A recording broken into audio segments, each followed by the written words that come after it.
Bom, que gostoso ouvirmos essas canções.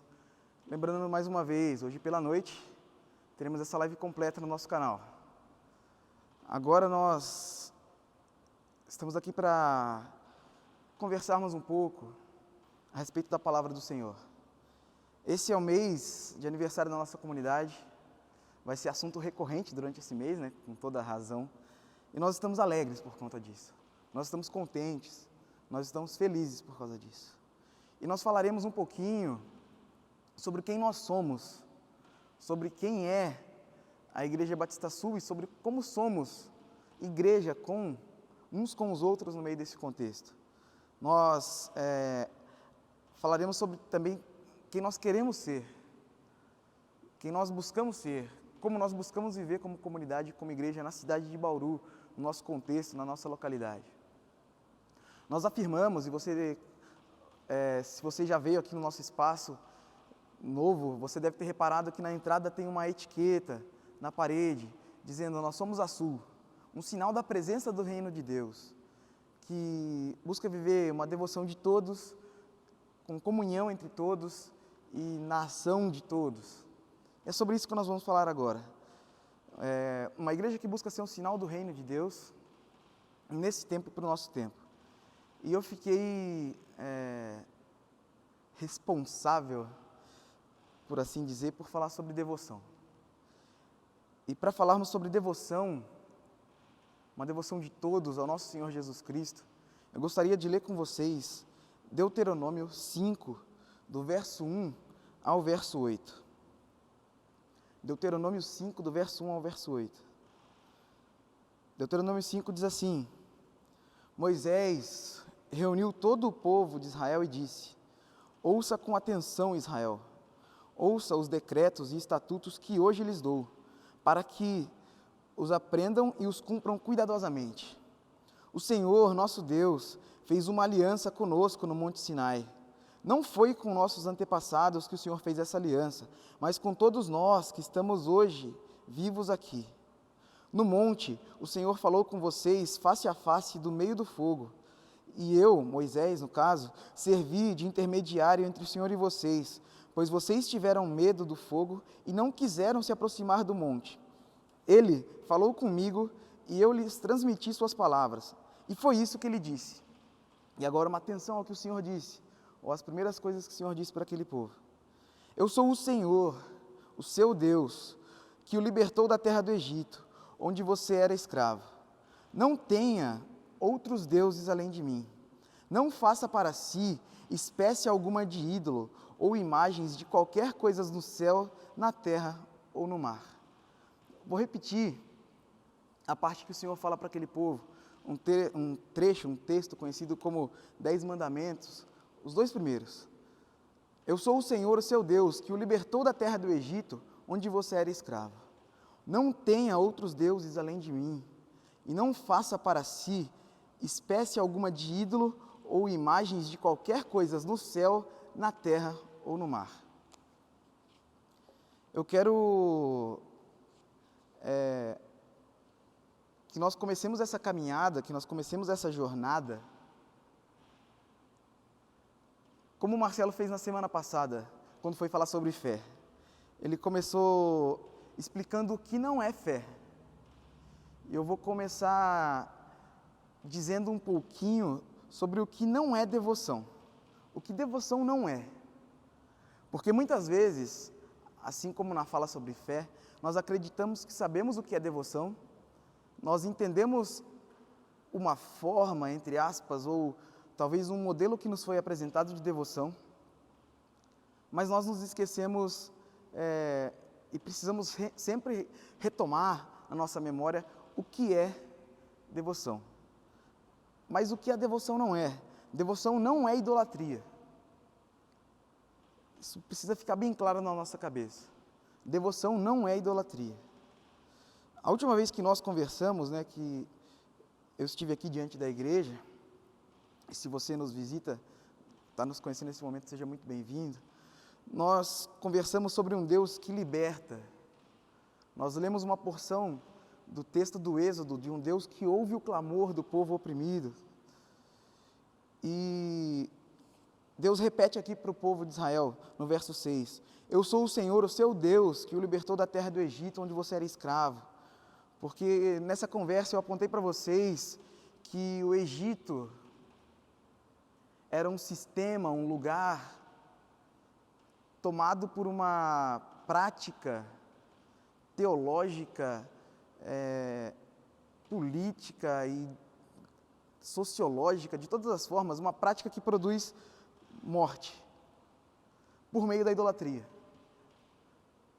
Dentro do Egito havia um sistema de fazer as coisas, e todas elas que produzia morte por conta da idolatria. E isso não acontece por acaso. A produção de morte pela idolatria não é por acaso. Por isso eu quero pedir para você um pouquinho da sua atenção, para que nós possamos pensar essa questão da idolatria antes de voltarmos à devoção. A forma de organização do mundo, do texto escrito, dessa época do texto que nós lemos, do Êxodo, do Deuteronômio, do Antigo Testamento, era uma forma de mundo, uma forma de organização do mundo, onde não havia a possibilidade de não crer. Não existia a não crença, o deixar de crer. Não era possível o deixar de ter fé, até porque a fé é uma experiência humana, segundo a tradição judaica, segundo a tradição bíblica aqui descrita. Tanto que o próprio texto levanta a existência e a possibilidade da existência de outros deuses, como nós lemos no verso 7. Não tenha outros deuses além de mim. Se Deus está dizendo, se Javé, no caso, Deus que liberta o povo do Egito, está dizendo para que não tenha outros deuses, é porque existia a possibilidade de existirem outros deuses. E esses outros deuses eram deuses idolátricos. E a idolatria, a Bíblia nos traz isso, nos revela isso, que a idolatria é um sistema e um método de produção de morte, é um sistema e um método que produz a morte. Segundo a Bíblia e a tradição, a idolatria é a origem de toda a violência. Vou repetir. Segundo a Bíblia e a tradição, a idolatria é a origem de toda a violência. Ou seja, não se mata o outro ou um outro sem uma imagem de Deus ou de uma divindade que legitime ou que tutele essa violência. E é por isso que no verso 8, o Deus que se faz memória, se faz lembrar que é o Deus que libertou o povo da opressão, no verso 8 ele diz o seguinte: não faça para si, ó Israel, não faça para você espécie alguma de ídolo ou de imagens de qualquer coisa no céu, na terra ou no mar. É por isso que esse verso é tão contundente em dizer que não é para fazer espécie alguma de ídolo ou de imagem. Se você se lembra da saída do povo no Êxodo, eles fazem a imagem de um ídolo quando Moisés fica um tempo fora. E quando eles fazem essa imagem, eles imaginam na cabeça deles que estão fazendo a imagem do Deus que os libertou do Egito. Eles não estão adorando a outros ídolos, eles estão fazendo na imagem deles, na ideia deles, imagem do Deus que os libertou do Egito. Mas ele é um Deus que não se permite fazer imagem. Existe uma relação entre o ídolo e a imagem. E que relação é essa, né? Uma relação de estatização do imaginário, de um congelamento da imagem, de uma imagem estática. É como se nós pudéssemos dizer, ou como se o povo de Israel, como se Deus estivesse dizendo isso para Israel: não congelem a minha imagem, não congelem a imagem do Deus que libertou vocês do Egito, não coloquem Deus numa caixinha. Sabe essa frase que nós ouvimos hoje em dia? Não coloque Deus numa caixinha, Deus não pode ser compreendido. É isso que Deus está dizendo. Olha, eu não posso ser compreendido por vocês. Eu não posso caber na compreensão de vocês. Portanto, não façam imagem de mim. Não façam imagem nenhuma. Não criem ídolos para vocês. Não criem imagens idolátricas. Até porque Deus sabia o que tinha acontecido no Egito e sabe o quão problemático é lidar com imagem idolátrica. E sobre o ídolo, o salmista nos ensina muito no Salmo 115. Quero ler com vocês rapidamente o Salmo 115, os 8 primeiros versículos. Não a nós, Senhor, não a nós, mas ao Teu nome seja toda a glória. Por Teu amor e por Tua fidelidade, porque as nações dizem, onde está o Deus deles? O nosso Deus está nos céus e faz tudo como deseja. Seus ídolos não passam de objetos de prata e de ouro, formados por mãos humanas. Têm boca, mas não falam. Têm olhos, mas não veem. Têm ouvidos, mas não ouvem. Têm nariz, mas não respiram. Têm mãos, mas não apalpam. Têm pés, mas não andam. Têm garganta, mas não emitem sons. Aqueles que fazem ídolos e neles confiam são exatamente iguais a eles. Olha que texto maravilhosamente pesado do salmista para o nosso coração. O salmista dizendo, ó Senhor, não a nós, porque o Senhor é aquele que é outro. Nós não temos a capacidade de fazer imagem do Senhor, então não nos pertence. Mas por Teu amor, por Teu nome, por Tua fidelidade, no sentido de que o Deus de Israel, que não busca ser imagem, não busca ser idolatrado, busca ser relacional, é por Teu amor, é na Tua fidelidade, Senhor. E os povos ao redor, acostumados com ídolos, perguntam para o povo de Israel, onde está o Teu Deus? Qual é a imagem do Deus de vocês? Por favor, nos mostrem.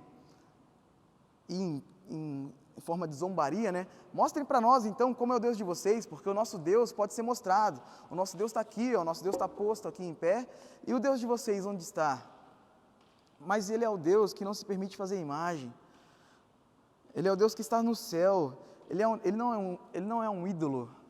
Ele é o Deus que tem desejo. Deus está no céu e faz tudo conforme deseja. Ele não pode ser controlado. Deus não se deixava, durante toda a leitura do Antigo Testamento, nós lemos e percebemos que Deus não se deixava reduzir a uma imagem, mas Deus era um Deus relacional. É por isso que o salmista responde lá, é melhor passar um dia em Tua presença, porque o que importa ao Senhor, ao Deus de Israel, é a presença, não é o que se sabe dele, não é o quanto se entende, não é como se coloca dentro de uma caixa, não é a imagem que nós fazemos dele, mas é a presença. Vocês devem se lembrar, no Êxodo 33, o povo de Israel, Deus promete para o povo de Israel, fala assim, vou fazer tudo o que vocês querem, vocês não vão sofrer, eu vou colocar anjos ao redor de vocês, mas eu não vou com vocês, eu vou dar tudo o que vocês querem, eu vou fazer como os ídolos fazem, eu vou responder ao desejo de vocês. Aí o povo responde, não Senhor, se o Senhor não for conosco, nós não iremos, porque nós sabemos que o Senhor não é um Deus que realiza os nossos desejos, mas é um Deus relacional, é um Deus que tem seus próprios desejos. Portar uma imagem de Deus, portar uma imagem fixada de uma divindade, é um perigo. É muito perigoso para nós, ainda hoje, assim como na tradição bíblica, portar uma imagem fixa e fechada, encaixotada de Deus ou de uma divindade. Porque o ídolo carrega em sua construção a presença da morte. Há aqui na descrição do Salmo 115 uma demonstração de falência dos sentidos.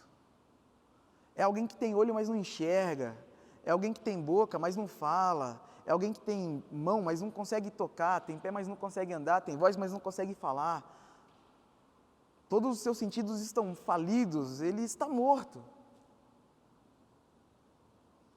Então nós apontamos, e eu pedi para que vocês permanecessem comigo, porque eu preciso que nós entendamos que devoção não é idolatria, porque a idolatria é, entre outras coisas, um modo de se relacionar com o mundo e com o outro, resultante de uma operação, de um congelamento da imagem sobre o pensamento, sobre os sentidos, sobre os corpos, sobre os desejos e sobre as relações. Por exemplo, o pessoal da técnica está aqui hoje, está o Fidelis. Aí na minha amizade, na minha relação com o Fidelis, eu não permito que ele fale, eu não permito que ele se expresse, se manifeste, eu não permito que ele toque, eu não permito que ele me escute. É uma relação baseada na idolatria. É uma relação com bases idolátricas, né? Nós chamamos de relacionamentos ou de relações que são tóxicas. Eu projetei uma imagem do Fidelis, do Júnior, e eu não permito com que ele mesmo se expresse, mas eu, ao invés de dialogar diretamente com ele, eu dialogo com a imagem fixa e congelada que eu tenho dele. Consegue entender? É como na música do Emicida, que diz: permita com que eu fale e não as minhas cicatrizes, porque quando nós olhamos às vezes as cicatrizes de pessoas, nós pensamos e nós congelamos na nossa mente uma imagem. Falamos assim: ah, tadinho, olha lá, sofreu. Ah, ele deve estar com tal vontade, sendo que nós não ouvimos qual vontade essa pessoa está, porque nós olhamos para as cicatrizes. Então, a idolatria é essa forma de relacionamento com o mundo e com o outro, onde nós superficializamos as relações, onde nós transformamos as relações em algo ou em coisas superficiais. E no verso 8 do Salmo, o salmista nos aponta que aqueles que fazem ídolos e neles confiam, aqueles que confiam nas imagens que constroem,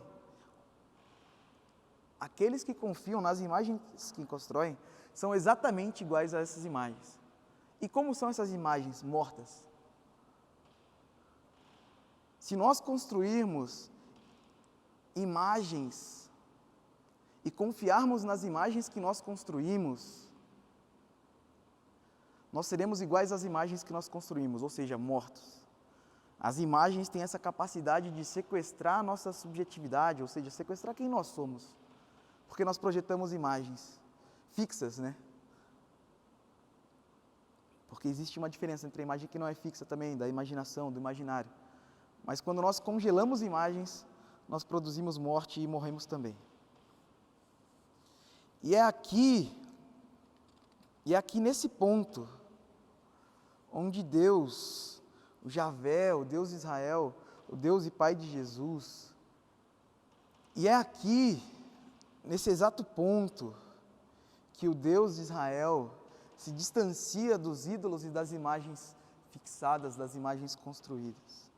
Por isso eu preciso afirmar, e precisei afirmar, que devoção não é idolatria. Se nós lermos a história, nós vamos perceber que Deus, Javé, é um Deus sem nome, a princípio. Porque ele não podia ser controlado, ele não podia ser feito ídolo. É o grande eu sou, o eu sou me enviou. Quem? O eu sou. Quem? Não tem nome, o eu sou me enviou. É um Deus sem face. Moisés pede: Deus, quero ver sua face, e Deus responde: olha, você não pode ver minha face, porque se você ver minha face, você morre. Se você ver minha face, vai acontecer, você vai ter boca, não vai falar, vai ter olho, mas não vai ver. Você abraça a morte ao ver a minha face. Você não pode me ver, você não pode construir no seu imaginário uma imagem fixa de quem eu sou. É um Deus que não se vê, como afirma João lá nas suas cartas. Ninguém jamais viu a Deus. É um Deus que conversa com a realidade humana. Vocês se lembram lá no Isaías 38, do rei Ezequias, que está doente, a ponto de morrer, a ponto de morte. E ele pede: Senhor, me dá mais idade, me dá mais alguns anos de vida, e Deus concede. É um Deus que subverte a lógica das antigas divindades, quando diz: misericórdia eu não quero sacrifício, como em Oséias, ou como nos profetas de Isaías. E aliás, a função principal dos profetas é isso, né? Ficar lembrando o povo de Israel: Deus não é um ídolo, Deus não é a imagem que vocês construíram dele. E aí Isaías começa a falar assim: eu estou cansado do sacrifício de vocês. Quem disse que eu me agrado do sacrifício de vocês? Quem disse que eu gosto e que eu quero os rituais de vocês? Quem disse que me agradam as festas que vocês fazem? O que eu quero é misericórdia, que vocês atendam a viúva, o estrangeiro, o pobre, o órfão. Eu quero relacionamento, eu não quero idolatria. Jesus, que é a face do Deus invisível, que é aquele que Paulo chama a realidade que há de vir depois das sombras. Jesus é uma pessoa, é um ser humano, Um ser humano não é estático, um ser humano não é dogmático. Jesus é a face revelada de um Deus que chora. Se vocês se lembram da história de Lázaro, em João 11, se vocês se lembram de Jerusalém, em Mateus 23, Jesus chora e fala assim: ó Jerusalém, que assassina os profetas, ó Jerusalém, que assassina aqueles que lembram. E por isso Jesus é confundido com os profetas, inclusive em alguns momentos. Ó Jerusalém, que assassina aqueles que lembram que Deus não é um ídolo, que Deus não cabe, que Deus não está fechado 100% com a lei de vocês, vocês produziram, vocês idolatraram a lei. E aí Jesus fala assim, né? Ó Jerusalém, eu tentei como uma galinha que ajunta os pintinhos sobre suas asas. E aqui Jesus ainda subverte mais uma vez, trazendo para si, né, o seu próprio corpo, uma imagem feminina como a da galinha. Nessa história de Lázaro também, existia um imaginário das irmãs de Lázaro e do povo de Lázaro sobre Jesus, falando assim: ó, se você estivesse aqui, Senhor, isso não teria acontecido. Senhor, se o Senhor nós avisamos o Senhor que ele estava doente, que ele ia morrer. Se o Senhor correspondesse às nossas expectativas, ele estaria vivo. E aí Jesus surpreende mais uma vez. Ele é Emanuel, Deus conosco, Deus no nosso meio. É um Deus que surpreende o tempo todo, assim como na história de Lázaro, a história da mulher samaritana. Os discípulos: Jesus, vamos por aqui que é mais curto, vamos por aqui que é mais seguro, vamos por aqui que é o caminho que a gente está acostumado. Jesus fala: não, eu quero fazer esse caminho. E vou sentar para conversar com uma mulher no poço. Aí é óbvio que dá bug, né, na cabeça das pessoas, porque a imagem que nós construímos de Deus não cabe nessas surpresas de Jesus. É um Deus que desmonta a lógica da idolatria. E de qual lógica e de qual idolatria? Dessa idolatria que gera morte, a idolatria da lei, por exemplo. Em João 8 tem a mulher adúltera, que seria condenada por causa da lei, porque a idolatria produz morte. E ao idolatrarem a lei, os homens começaram a produzir morte por meio da lei. E aí, Jesus está lá na cena, e eles falam assim: Jesus, ela tem que morrer por causa da lei. Jesus fala: beleza, vocês querem idolatrar a lei? Vocês fizeram a imagem fixa de Deus em cima da lei? Então cumpram por inteiro. Quem nunca pecou, atira aí a primeira pedra, seja o primeiro a tirar a pedra. Se vocês querem idolatrar a lei, assumam seu ídolo de uma forma completa. Jesus, no Sermão do Monte, começa a falar: vocês ouviram o que foi dito? Eu, porém, vos digo. Sabe a lei que vocês idolatraram? Então, a gente precisa dar um passo além. Vocês ouviram o que foi dito? Olho por olho, dente por dente. Eu, porém, vos digo: se alguém der um tapa na sua face, não produza morte dando um tapa na outra face. Interrompa o ciclo de morte. Não idolatre a lei. Sirva ao Deus que liberta de ciclos de morte. Se alguém pedir para dar um tapa na sua face, dá o outro lado. Se alguém pedir para caminhar 1 quilômetro, caminha 10. Se alguém pedir sua camisa, dá também a blusa de frio.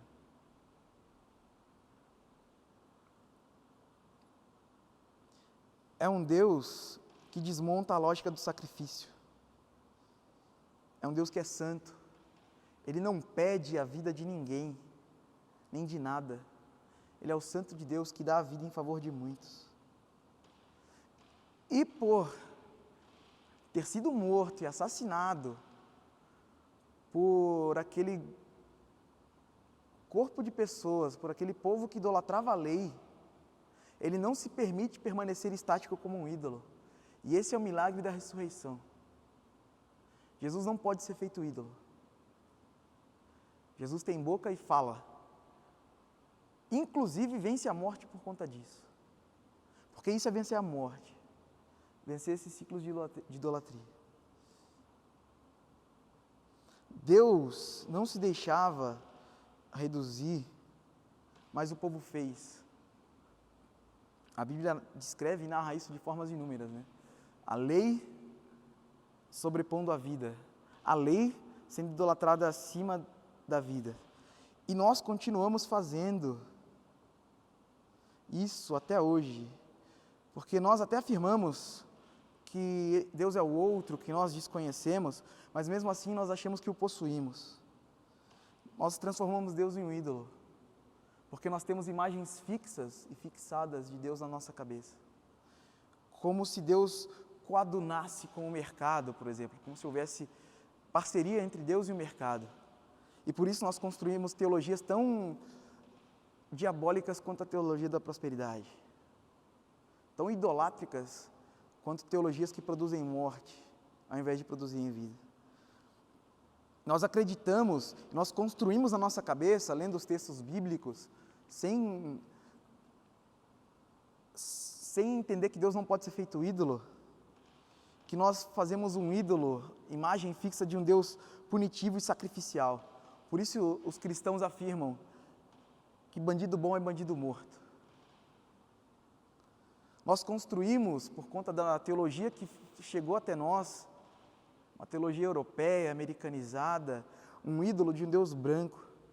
Por isso nós repetimos violência racial. Porque os nossos colonizadores acreditavam, por exemplo, que os indígenas não tinham alma e quem não tem alma pode morrer. Nós seguimos matando e nós não nos importamos, por exemplo, com a causa indígena, com a causa do negro. Nós construímos na nossa mentalidade uma imagem fixa de um Deus que é macho. E por isso nós repetimos e reproduzimos o machismo em todas as nossas estruturas. É por isso que em muitas comunidades e em muitos espaços cristãos, diga o que isso quer, significa o que isso quer significar, as mulheres, por exemplo, não podem ocupar sequer esse espaço que eu estou. As mulheres não podem, são proibidas de pregar em suas igrejas. Porque Deus é macho, né, no nosso imaginário. Por conta desse mesmo Deus macho, nós reproduzimos outras violências de gênero, como a homofobia. E vale lembrar que Deus, Jesus Cristo de Nazaré, Ele vem subverter, inclusive, a nossa imagem de um Deus pureza. Porque pureza, tudo aquilo que é impuro e toca o que está puro, ou todo aquilo que é puro e toca o que está impuro, se torna impuro também. Quando mistura pureza e impureza, fica tudo impuro. Mas Jesus veio mostrar que não, isso aí é idolatria. É a santidade. Lembram-se de Pedro? Quando Pedro se nega a ir na casa de Cornélio, aí Deus fala para Pedro, Pedro, esquece a lei, esquece a imagem rígida que você tem na sua cabeça de que eu sou a lei, eu transcendo a lei. Pedro, não transforme em impuro aquilo que eu, o Senhor, tornei puro. E é isso que nós fazemos, né? Nós transformamos em impuro aquilo que o Senhor já transformou em pureza. Nós acreditamos e nós fazemos na nossa cabeça a imagem de um Deus distante e sem afeto. E é por isso que um grupo de cristãos vai para frente de um hospital chamar uma menina de 10 anos de assassina. Cadê o afeto?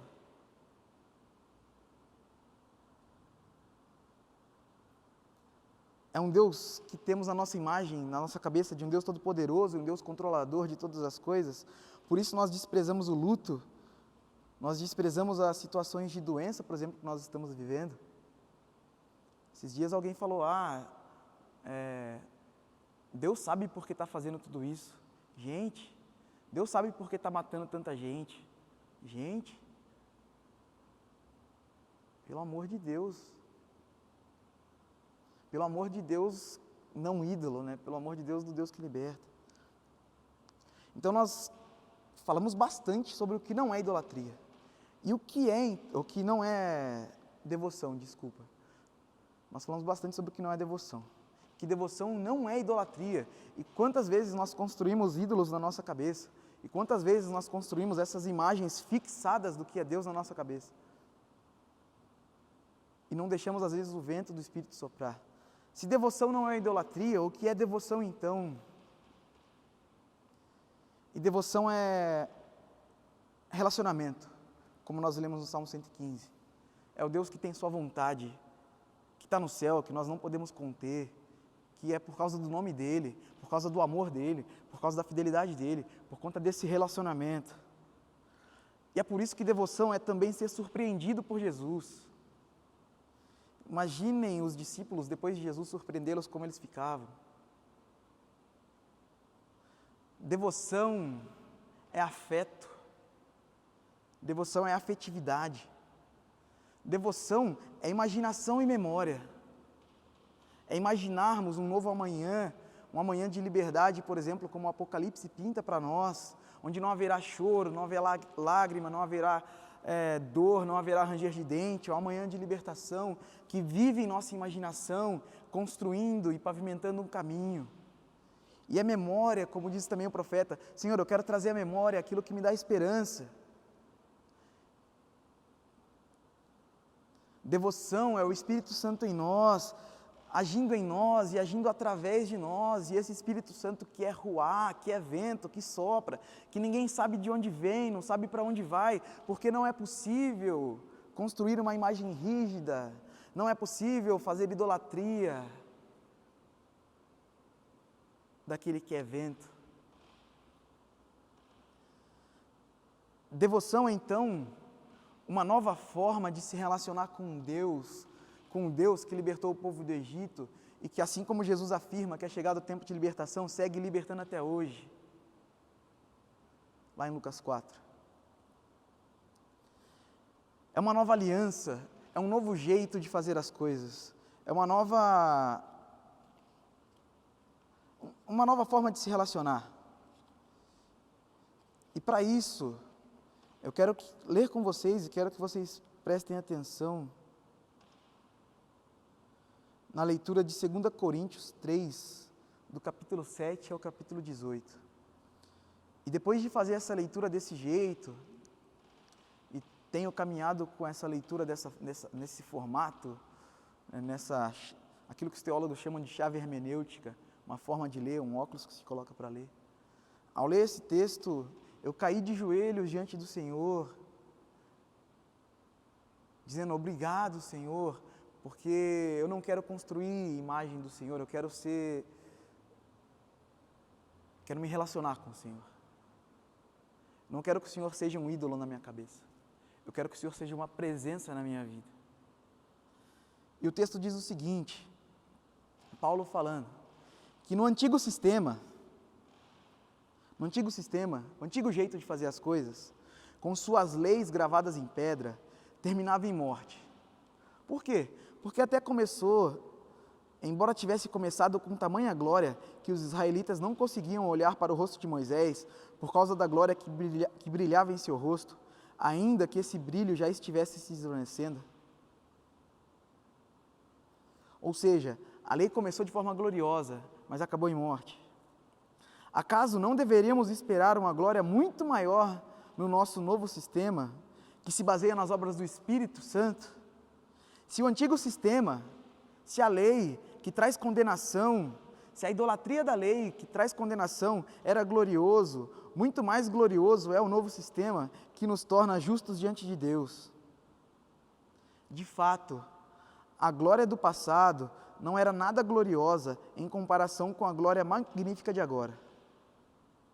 Portanto, se o antigo sistema, que foi substituído, era cheio de glória, muito mais glorioso é o novo, que permanece para sempre, porque Jesus é o Deus que ressuscita e permanece para sempre. Os profetas já diziam isso.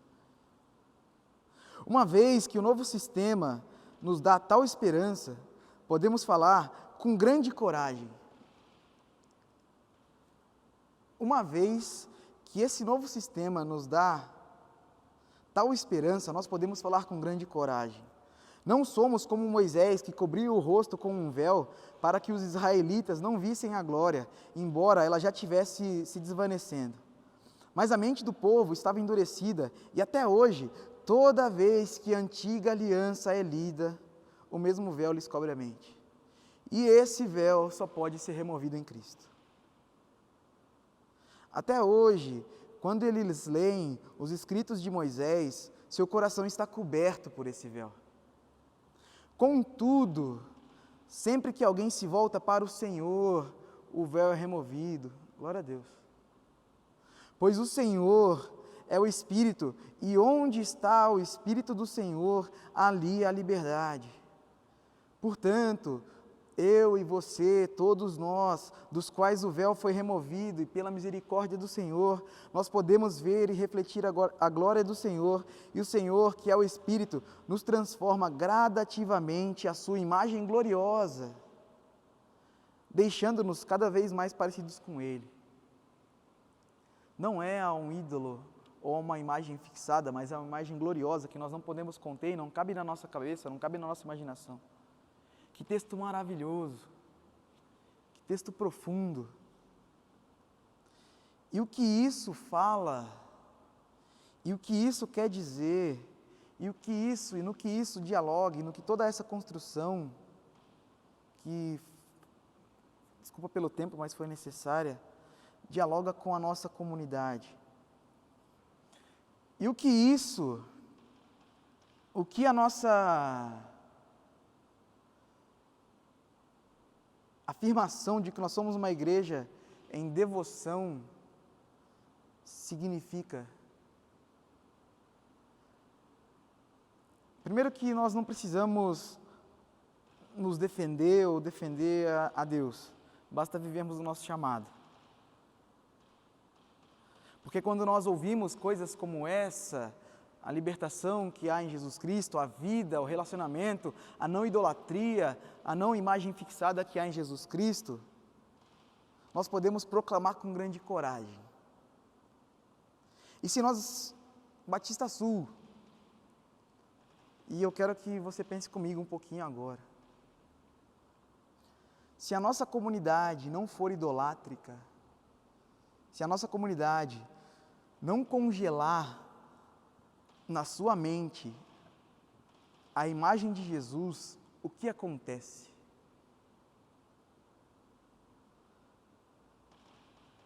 Não haverá sacrifício nem morte, isso nós entendemos. Mas se a nossa comunidade não legitimar sacrifício, não legitimar a morte, não legitimar a violência, o que isso quer dizer? Porque é isso que nós afirmamos, nós somos uma comunidade que quer viver em devoção,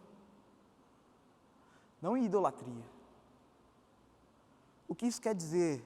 Se a nossa comunidade não legitima a violência, o que isso quer dizer? O que isso significa para nós? O que isso significa para mim? O que isso significa para você que faz parte dessa comunidade? Se nós somos libertos para a liberdade e o Espírito Santo age em nós pela graça de um Deus livre revelado na face de Jesus Cristo, o que nós faremos então? O que isso quer dizer para a nossa comunidade, para o nosso coração, para a nossa história, para a nossa vivência? Devoção, e aqui é uma sugestão, tantas respostas eu poderia tirar disso. Se a nossa comunidade não for idolátrica, o que acontece? Quando eu pensei nisso, meu coração, minha cabeça foi tomada. Assim. Se nós dizemos que vivemos em devoção, não idolatramos a Deus, não idolatramos a Jesus, nós nos relacionamos com Ele. Não produziremos morte, não legitimaremos morte, não tutelaremos morte. O que isso quer dizer para nós, então? Devoção é também imaginar ou reimaginar uma realidade. É sonhar livre e livremente liberdades daqueles corpos, daquelas sujeições que eu falei que nós produzimos quando somos idolátricos, né? Imaginar e sonhar pensamentos, sentidos, corpos, desejos, relações. Porque nós estamos libertando da idolatria. Estamos sendo libertos pela graça de Jesus da idolatria. Não precisamos servir a outros deuses. Que eles existem e são presentes, nós sabemos disso. Nós não estamos diante do dogma. Nós não estamos diante da rígida doutrina. Nós não estamos diante de uma imagem congelada de Jesus ou de Deus. Nós estamos diante da imagem gloriosa, como diz Paulo, e para ela vamos caminhando, se nós formos libertos através daquilo que é devoção e não é idolatria. Então eu quero te fazer um convite para começar o nosso aniversário, a nossa semana de aniversário, que é: sonhe com grande coragem. Pode tomar isso para a sua vida pessoal, mas também para a nossa comunidade coletiva. Qual é o seu sonho para a Igreja Batista Sul em Bauru? Durante a pandemia, depois da pandemia, não me importa. Qual é o sonho que você tem para a comunidade que você está envolvida ou envolvido?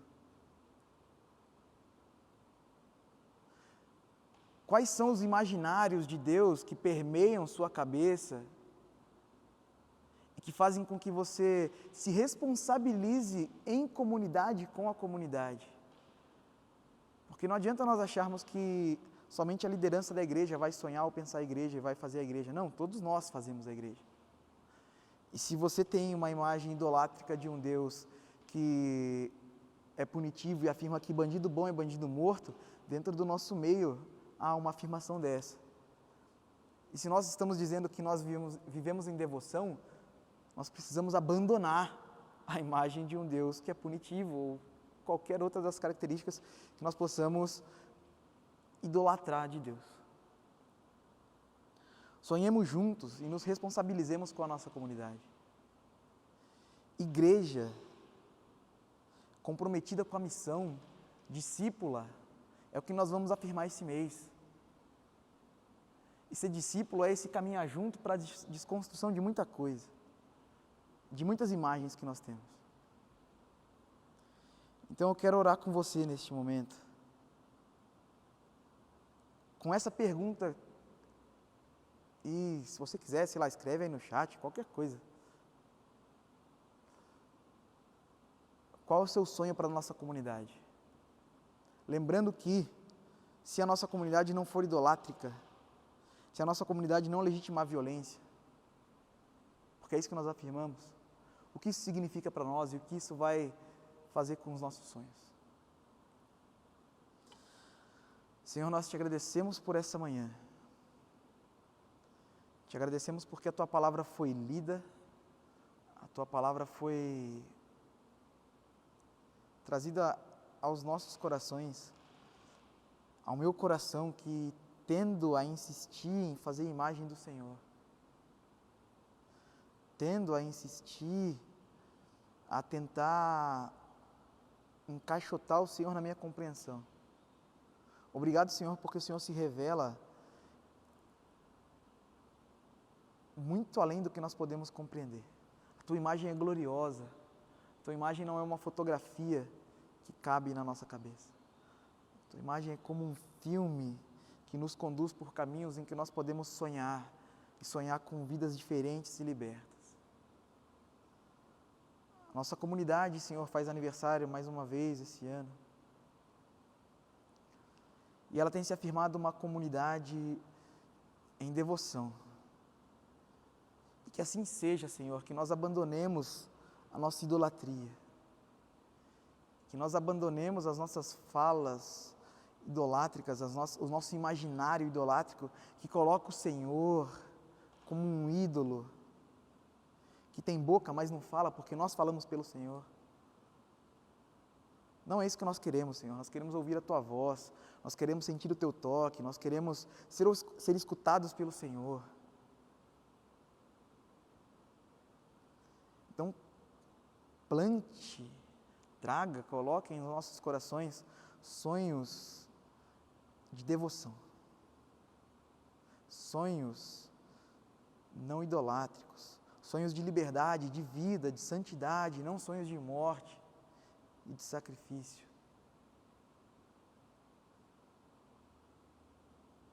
Conduza-nos, Senhor, por esse caminho. Nós precisamos do Senhor Assim como o povo de Israel disse, nós não iremos sem o Senhor. Nós não queremos seguir sem o Senhor. Porque nós não queremos aquilo que o Senhor pode nos dar. Nós não queremos que o Senhor nos responda como os ídolos respondem. Nós queremos a Tua presença. Nós não queremos somente o Teu reino, mas nós queremos a Tua presença.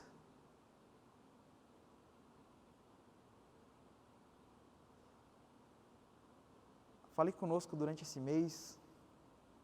Console os corações daqueles que estão abatidos e enlutados.